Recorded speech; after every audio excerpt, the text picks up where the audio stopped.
Ladies and gentlemen, dear colleagues, first of all, I apologize for my inadvertent discourtesy in arriving late and in interrupting Robin's talk. But the fact is, I was trying to solve the crisis that my talk is locked inside my computer and I couldn't get it out. So I had to get a version of it sent to me from Budapest by internet. So thank you.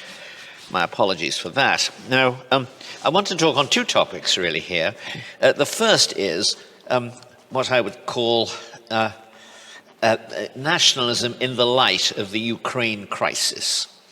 And the second is, are there kinds of nationalism which are dangerous? Are there kinds of nationalism which are pacific? Well, first of all, the current crisis, the current discussions of nationalism are affected adversely by the Ukraine crisis. And this has been the case particularly since 2014, when Mr. Putin moved into eastern Ukraine, but also there's been a longer development of hostility to nationalism in intellectual circles and government circles, and all of the circles that were being described a moment ago by my colleague. We call them in England the great and the good. They are often great, they are sometimes good. But we've been exposed really in the last few years to the following kinds of things.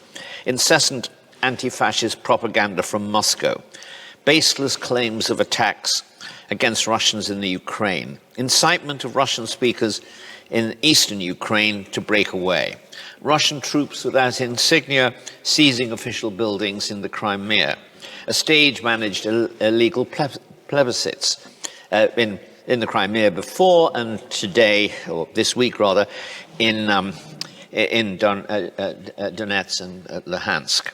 Assurances from President Putin that he had no further territorial designs in Europe, though, alas, he might be forced to intervene to protect ethnic Russians. It all has disturbing rings of the 1930s. Isn't that where nationalism leads, to fascism and war? Well, that's obviously the most common establishment and intellectual interpretation of Europe's recent crises. It's also Mr. Putin's interpretation of events in Ukraine, which he blames on the neo-fascist followers of the nationalist leader Stefan Bandera, who was murdered by the KGB in 1959. But this view, whether expressed by Putin or his critics in the EU and Washington, is really too simple by half.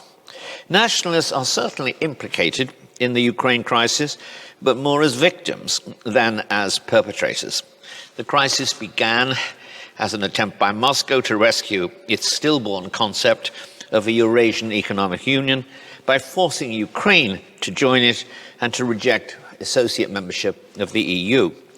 Mr. Putin, who isn't a nationalist, I'll come on to that, but the ruler of a shaky multinational empire hostile to nationalism, sparked off the crisis by closing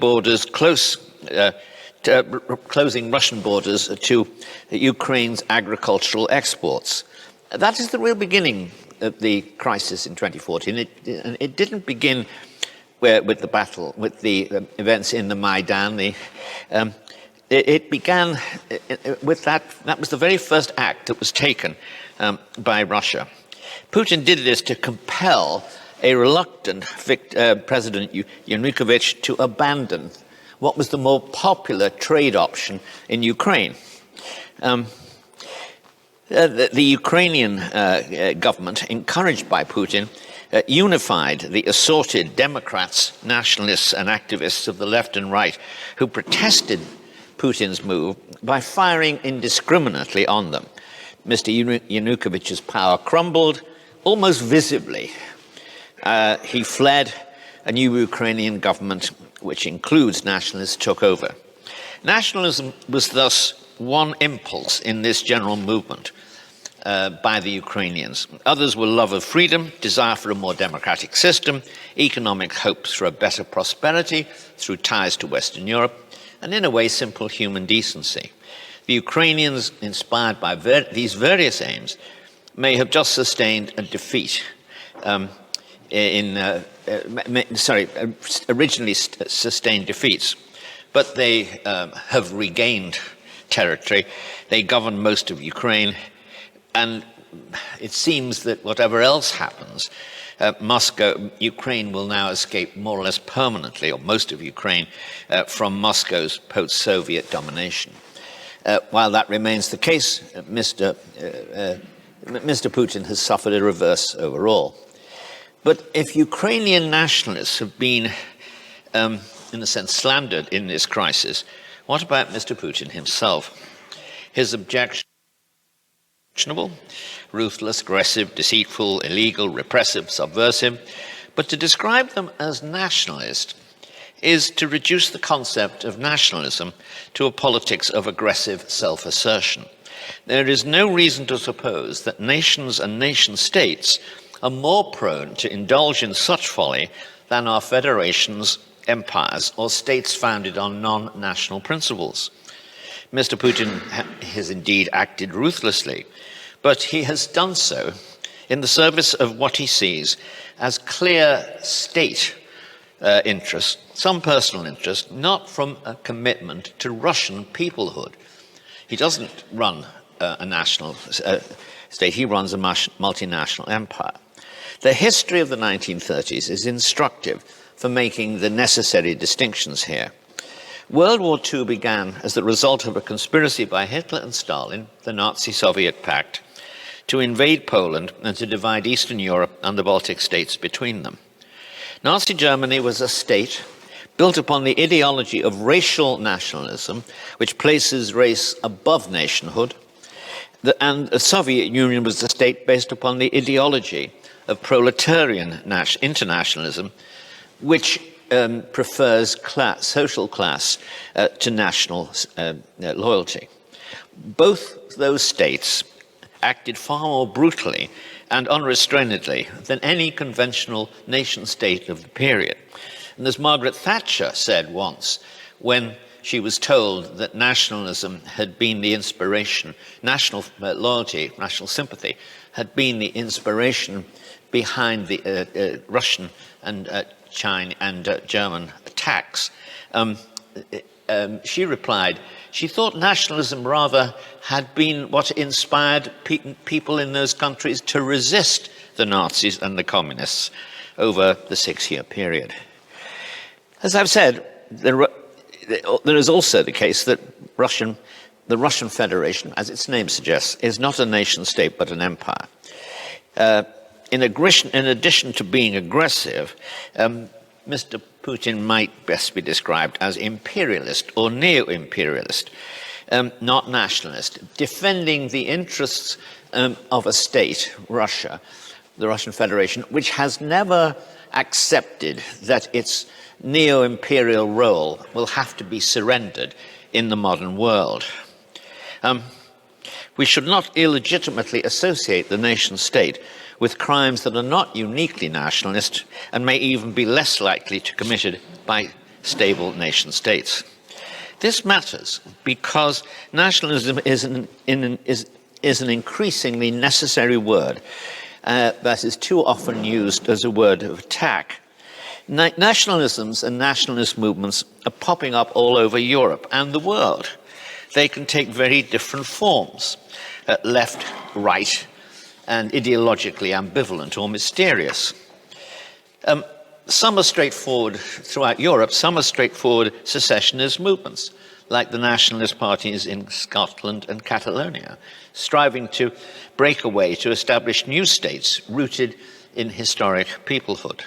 Others are movements resisting further integration of their existing nation-states into the European Union, such as the True Finns party in Poland, or in effect today, the British government, previously the Brexit party and UKIP.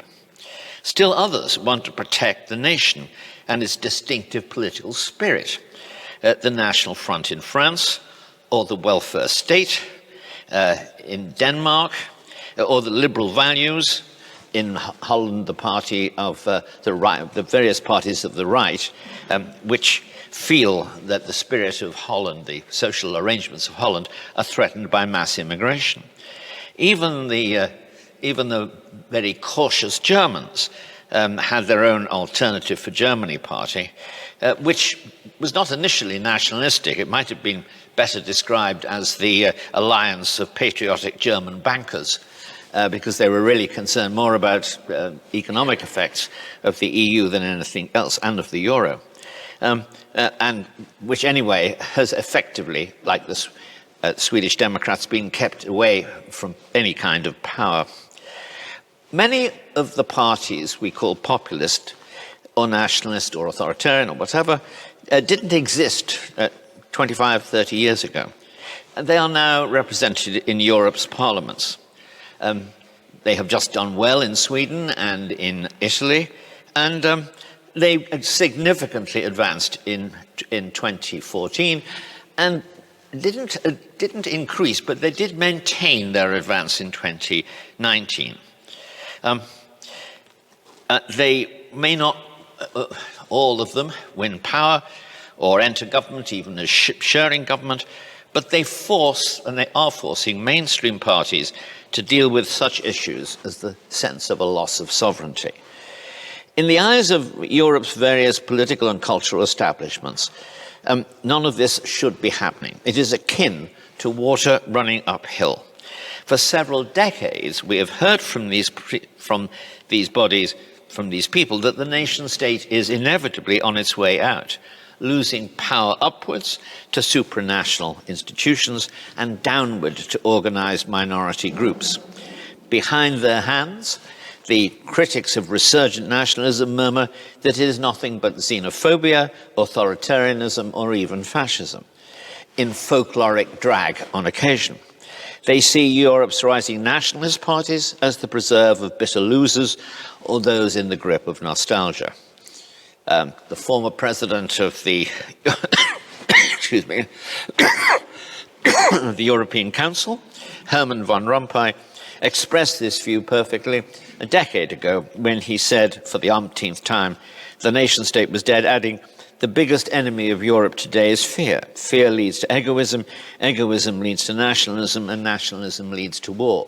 That is a complete parody of the various issues from the difficulties faced by the euro, to the immigration crisis of 2015, and to the general crisis of credibility, of legitimacy that plagued the EU in the next 10 years. Now, obviously, Mr. Van Rompuy didn't foresee Mr. Putin's actions. But what he said illustrates nicely how European political elites see events like the Ukraine crisis through a distorting mirror. This view persuades them to consider nationalism a threat but a dying one, and it is quite simply wrong on both counts. A practical refutation of that view lies in the fact there are now more nation states in the world today than ever before.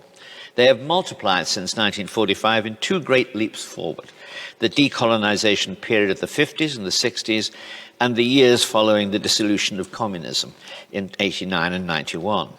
Some of these nations gained their independence, alas, by war and revolution. Croatia, Bosnia, Kosovo, in your part of the world, did so. Others did so by peaceful negotiation. Most former British colonies and Soviet republics took this route, but the most significant example of it, really, is the velvet divorce that divided Czechoslovakia into two successful states, the Czech Republic and Slovakia. Now, this upsurge of nationalism in several continents and in very different social circumstances might be dismissed as a detour on the high road to global governance if the establishment view of nationalism weren't so absurdly crude. It elides vital distinctions and treats all forms of national loyalty as if they were the most aggressive and exclusivist type. In reality, the full spectrum of national loyalties runs roughly as follows: from Nazism, which is totalitarian racial nationalism, to fascism, which is authoritarian and aggressive nationalism, to ethnic nationalism, which is exclusivist, treating ethnic minorities as second-class citizens, if that, to civic nationalism, which opens full citizenship to all born in the national territory in return for their loyalty to the state, for the nation-state, and its institutions. And finally, that patriotism, which is the same national loyalty, plus simple love of country, its scenery, its sights, its sounds, its characteristic architecture, its songs and its poems, its people, its wonderful familiarity. Here, for example, is Orwell, perhaps the most famous critic of nationalism, on returning to southern England from Spain. He was coming back from the Civil War there. Down here, it was still the England I had known in my childhood. The railway cuttings smothered in wildflowers, the deep meadows where the great shining horses browse and meditate, the slow-moving streams bordered by willows, the green bosoms of outer London, the barges on the river, the familiar streets, the posters telling of cricket matches and royal weddings, the men in bowler hats, the pigeons in Trafalgar Square, the red buses, the blue policemen, all deep sleeping the deep, deep sleep of England, a deep sleep which he lamented because he felt, of course, that Nazism was on the way to attack it. England, of course, has changed dramatically since then. Men no longer wear bowler hats. But it would be absurd to condemn the kind of patriotism Orwell was talking about as likely to lead to fascism as it would be to abstain from all interest in sex on the grounds that it might lead to promiscuity or divorce. Ordinary people, attached to reality as they must be to survive, feel exactly that sense of absurdity when they hear statements like Mr. Ron Rumpai's. But that hasn't hitherto affected their political behavior.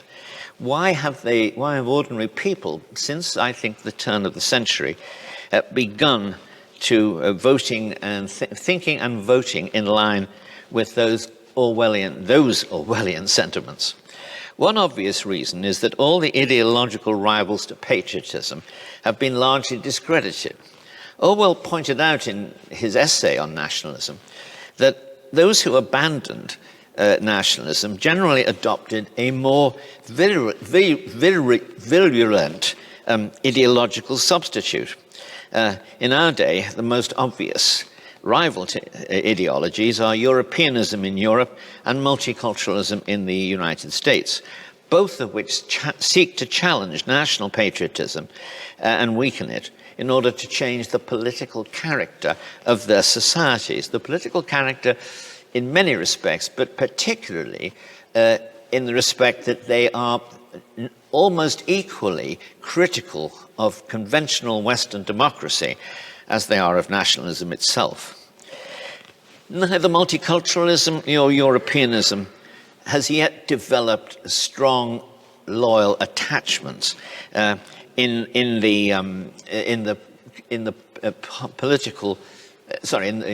community of each country. But, of course, they do enjoy lavish official support and the sympathy of government officials, international bureaucrats, NGO executives, what Sam Huntington called denationalized corporate managers, and academics anxious to be in the vanguard of new or transformed nations. This is, in fact, a form of what Lenin and others called vanguard politics. It is Europeanism and multiculturalism are the vanguard politics of the international bureaucratic and indeed national bureaucratic elites, the cultural, media and political establishments in almost all countries. But it hasn't taken in any one country in the mass of the population. Something demonstrated most dramatically by Brexit, which was a rejection of the concept of Europeanism as much as it was an expression of populism or other discontents. Consequently, old-fashioned patriotism survives, even weakened by defections, but not seriously challenged.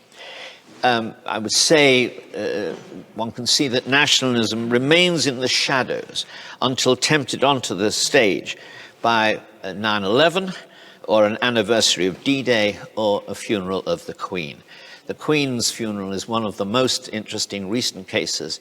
The Queen Mother's funeral, by the way, 20 years ago almost, this had the same effect, but it had the effect of making an enormous number of citizens feel a sense of loyalty, which they had never consciously rejected, and which remain in their personality, but nonetheless was not given any encouragement by official organizations, by governments, by the theories of government, and yet was latent, was somnolent, until an event like the Queen's death reminded them of who they were and why they felt strongly about being who they were.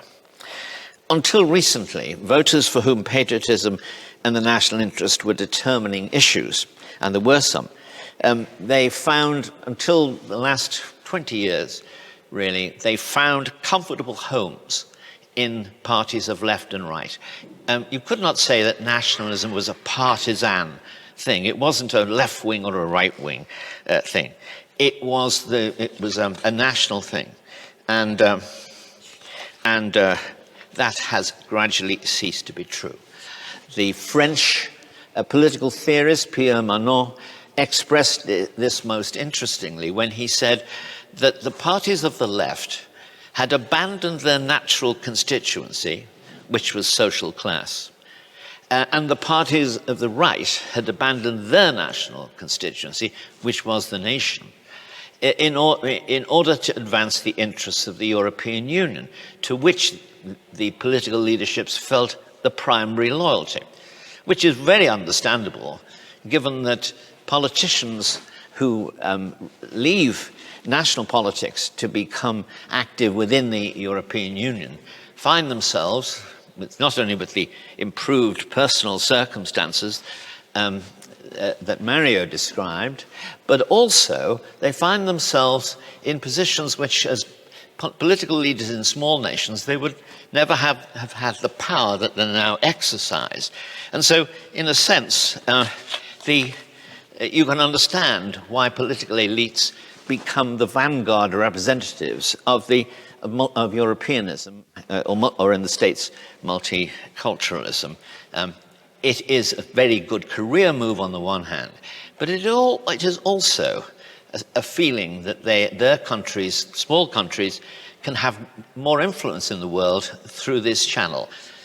We might go on to discuss why that's a mistake, but nonetheless, it's a powerful feeling. As the parties of the left swapped their working class identity for that of middle class liberalism, they began to think, their political leaders began to think nationalism vulgar, cheap, and xenophobic. At the same time, mainstream parties of the right drifted unthinkingly into a posture that treated nationalist and socially conservative voters as somewhat embarrassing elderly relatives whose views could be safely ignored. They wouldn't be around too long. Party leaders also, on both sides, reasoned that their voters really had nowhere else to go. The result can be seen most dramatically in Britain, where the UK Independence Party, in its brief life, first secured a base among traditional middle-class Tories, then moved into working-class Labour voters, and then, in that case, threatened both parties with losing the constituencies they had taken for granted. And I think one can see similar things throughout Europe, not universally, but in a lot of countries. Another factor in this resurgence of national feeling is a change of intellectual fashion towards bigness. Fewer people in all social classes are still confident that the future necessarily belongs to the big battalions. economists have noted that smaller states are likely to be richer, easier to manage, and closer to the people than larger states. As The Economist magazine pointed out a few years ago, of the 10 countries with populations of over 100 million, only the US and Japan are prosperous. Once you realize that bigness does not bring prosperity, you remove an important obstacle to people becoming secessionists. That, I think, is part of the explanation of what's happening in Catalonia and Scotland. And what's also happening now in Scotland, I can't speak, what's also happening in Scotland is a gradual realization that independence from the United Kingdom would actually mean a fall in their living standards, because the Scottish economy is heavily subsidized by London and by the overall UK taxpayer. That, as I say, removes an important obstacle to the argument that bigness is not necessarily prosperity removes an important obstacle to secession. But when it becomes clear that in any particular case secession will mean less prosperity, the voters get a different point of view. But if ever there was a link between prosperity and bigness, it's been dissolved by free trade and globalization, which ensure that the rise of the nation, the size of the nation, need no longer coincide with the size of the market open to it. At the same time, in those circumstances, a government can shrink to the size that its citizens find most convenient to control. Now, as I mentioned, the US is the exception to these rules. It is both large and prosperous because it is a federal system which distributes power to states and localities where it can be better controlled. Switzerland is another case. And Switzerland, of course, is resistant to joining the EU. Europe might imitate America's success if it were to model itself on Switzerland and distribute power downward, but the opposite is happening in Europe, and as it happens also in America. A final brief argument is perhaps the strongest. Nation-states are an almost necessary basis for democracy. A common language and culture, a common allegiance to national institutions, a common sense of destiny within in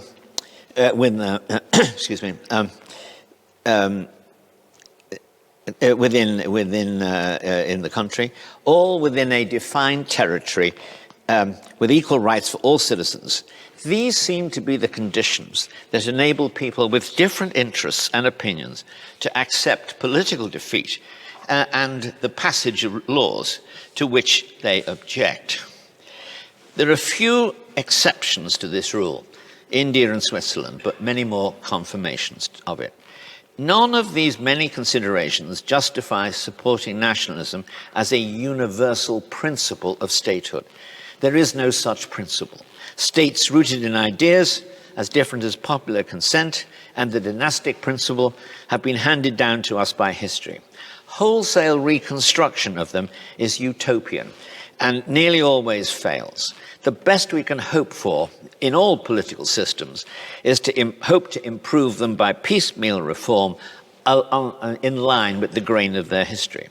So trying to abolish or replace the nation state is almost certain to produce more evils than it deters. The lesson of recent history is that nationalism is here to stay, and that secure, stable, and satisfied nation states are likely to want friendship with neighboring countries rather than their conquest. That is the aim of non-nation states like Russia and, I would say, China. Wise political leaders anxious for peace will concentrate on shaping their people's nationalism into an amiable patriotism rather than submerging it in a new sovereignty and driving it towards the darker manifestations of young and aggressive nationalisms. Now, that's the bulk of what I have to say. How much longer do I have, if any time at all? Well, in that case, I'd like to say a little bit about the nature of American nationalism.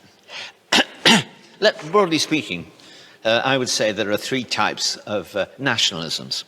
The first is straightforward ethnic nationalism, in which case think of a country which is actually geographically remote from anywhere, which doesn't have many people coming to stay there, and which, or even to visit, and which therefore all its people marry one another, they speak the same language, they are genuinely an independent kind of nationality. Now, I don't think there's anything wrong with such a state, but I think it probably, that kind of a purely ethnic nationalism is going to be very difficult for anyone to sustain in the modern world. And the reason for that is that is easy, cheap air travel. People who can live in one country and go back home at regular intervals. Excuse me. An international media which brings us news of home wherever we are.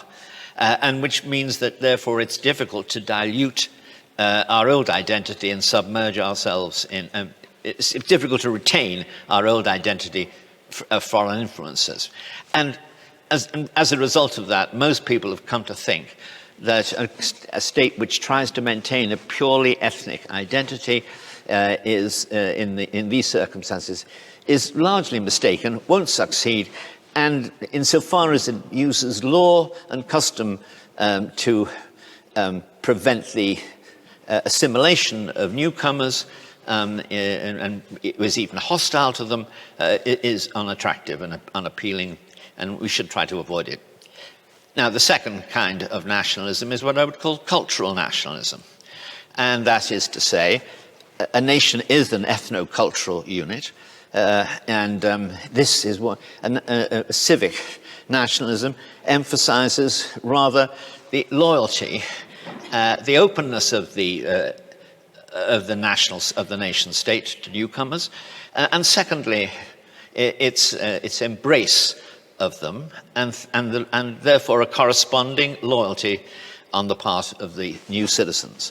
And that is the situation of that is the description of civic nationalism of ethno-cultural nations, which is true in they are most of the nations in today's world. And there is a third, very important group of nations, which some of which are multi-ethnic, which are held together, in principle, by philosophical considerations. Obviously, the examples include the Soviet Union, which is an ideological nationalism, which was hostile to ethno-nationalism, and also, interestingly, the United States, because the United States is seen by many of the people who embrace it, as and others too, as a country held together not by cultural familiarity, not by the fact that you grew up in a country, everybody feels like an American as a result of living together for a long time, but is held together by their commitment to political ideals. Now, that was expressed, I imagine, is the name Bono, the pop singer, mean anything to people here? Well, Bono recently said, Bono said, America is not just a country. It's an idea. Now, I didn't choose this quotation to suggest that this view of America is a kind of pop opinion.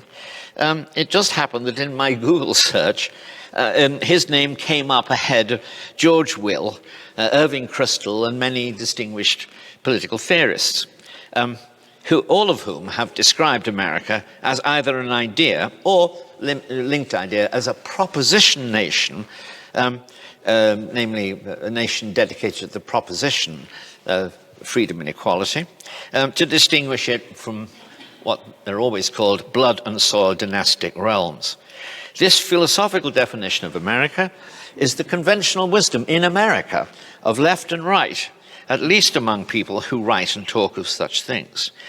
In fact, we've heard the idea that America is an idea, not a nation, so many times that we fail to realize how paradoxical it is. Listen to how it sounds when we reverse it. America is not just an idea, it is a nation. Surely that has the ring of truth and common sense, much more than the bonus statement. For a nation is plainly something more larger, more complex and richer than an idea. A nation may include ideas. It may have evolved under the influence of a particular set of ideas, but also of many other things: laws, institutions, language, loyalties, stories, the songs of the people, and above all, what Abraham Lincoln called the mystic chords of memory. The nation becomes more than an idea with every election, every battle, every heroic deed, every historical moment that millions share. Now, that's not to deny that America was founded on some very explicit political ideas, notably liberty and equality, which Jefferson helpfully wrote down in the Declaration of Independence. To be founded on an idea, however, is not the same thing as actually being an idea. A political idea is not a destination or a conclusion, but the starting point of an evolution. And in the case of the US, not really a starting point either.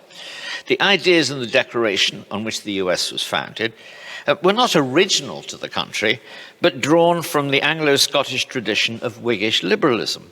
Not only were those ideas circulating in America long before the Revolution, but when the revolutionaries won, they succeeded not to a legal and political wasteland, but to the institutions, traditions, and practices of colonial America, which they then reformed rather than abolishing entirely.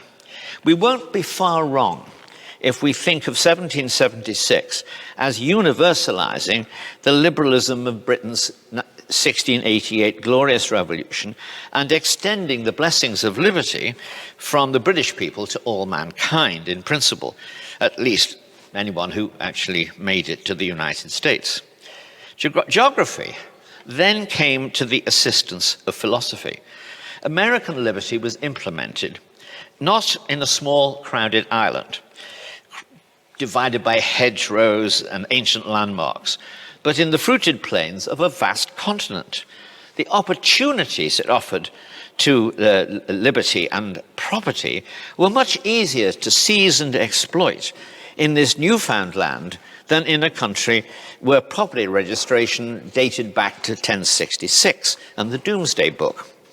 America's founding ideas, equality as well as liberty, flourished more vigorously here than in their native habitat because there was more room, fewer obstacles, and a political nation that shared more or less the same broad political, moral, religious, and democratic outlook, especially after the Tory loyalists to the king had been driven out to Canada. Admittedly, there are always going to be serious disagreements within a national consensus.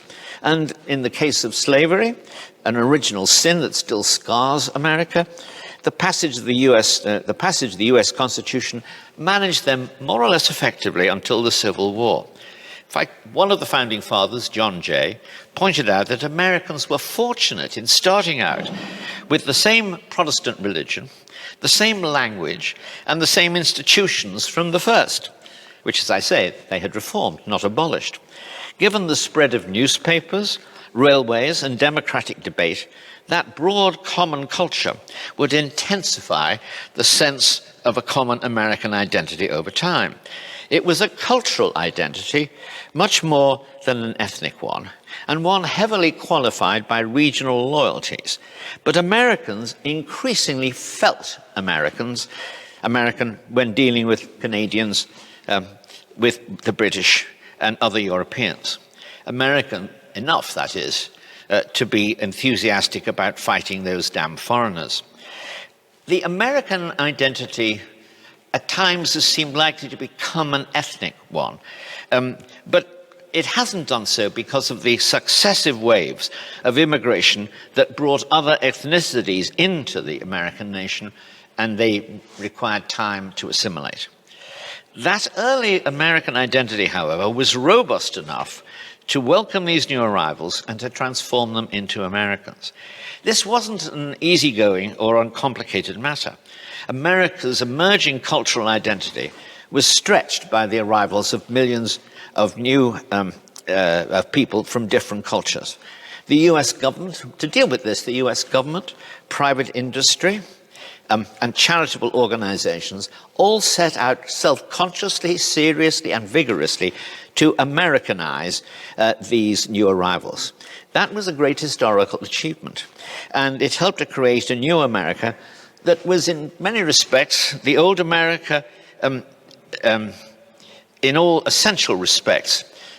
Samuel Huntington, in his great book, Who Are We?, employed the metaphor of tomato soup. He said the original American nation was like tomato soup, with every arrival of people from a different culture, from the Spanish culture, from the Polish culture, from France, and so on.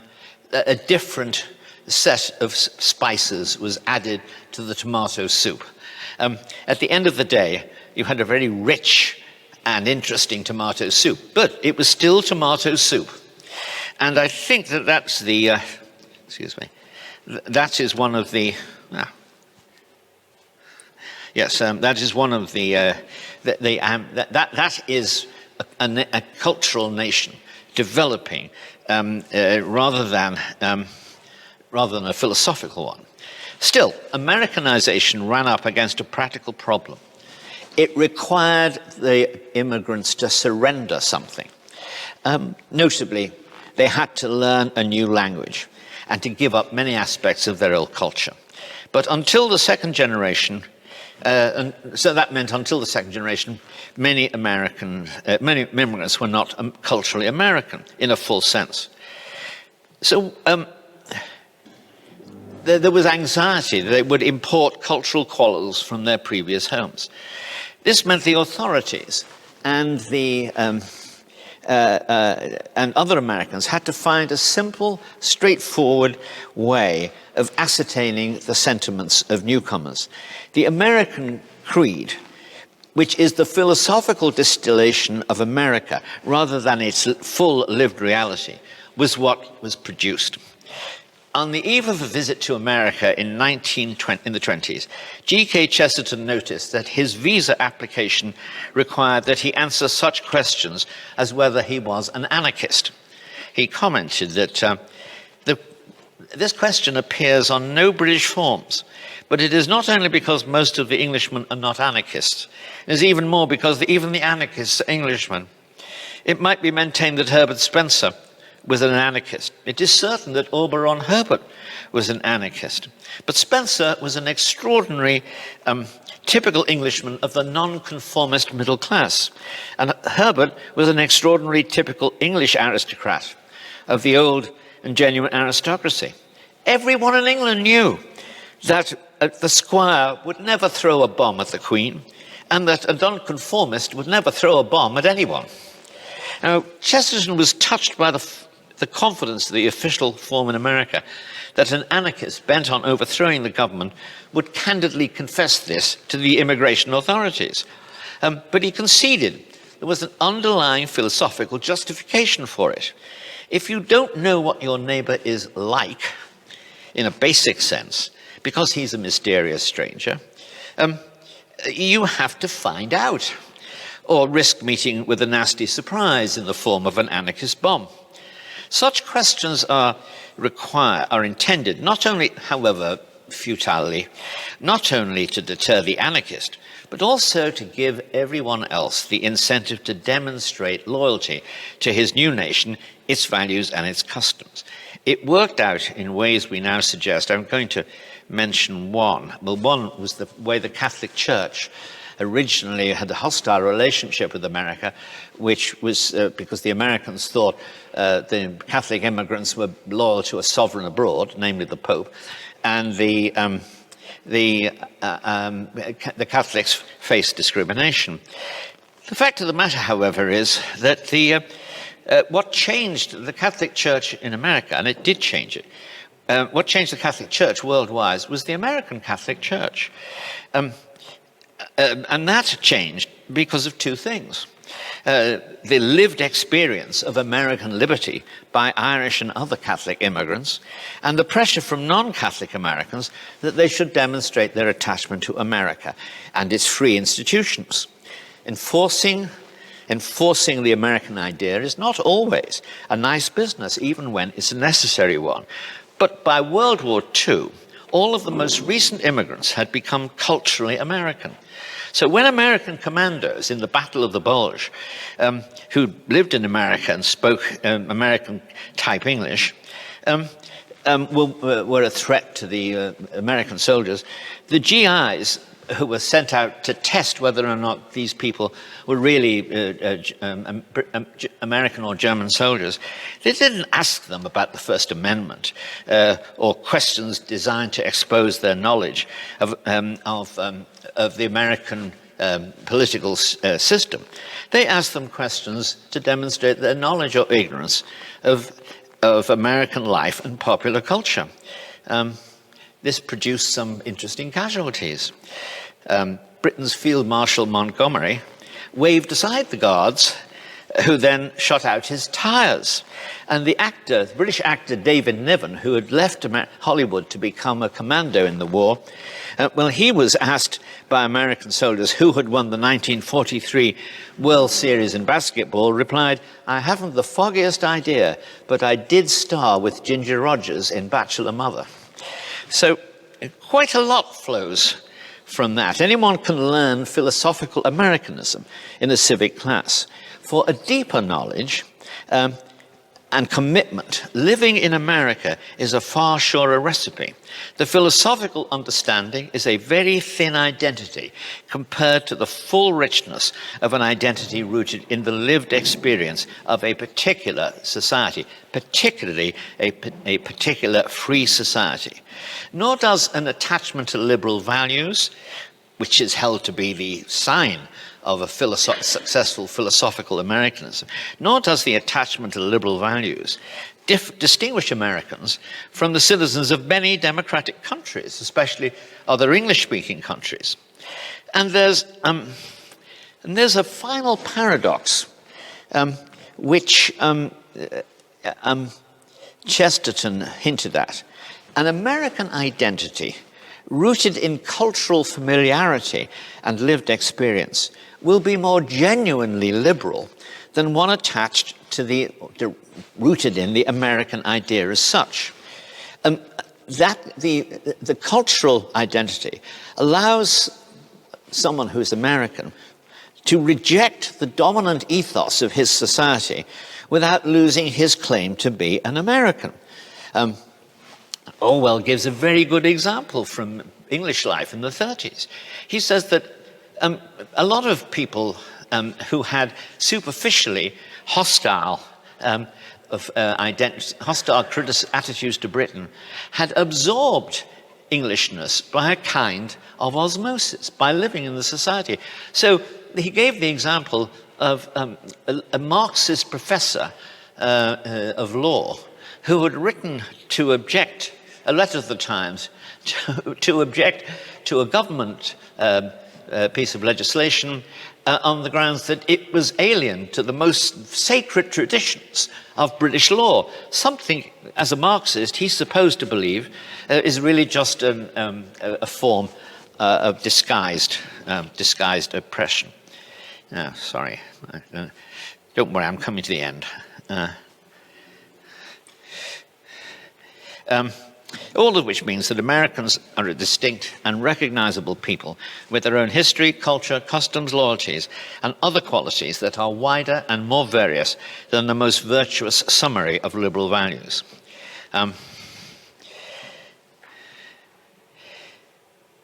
And the final point is this, that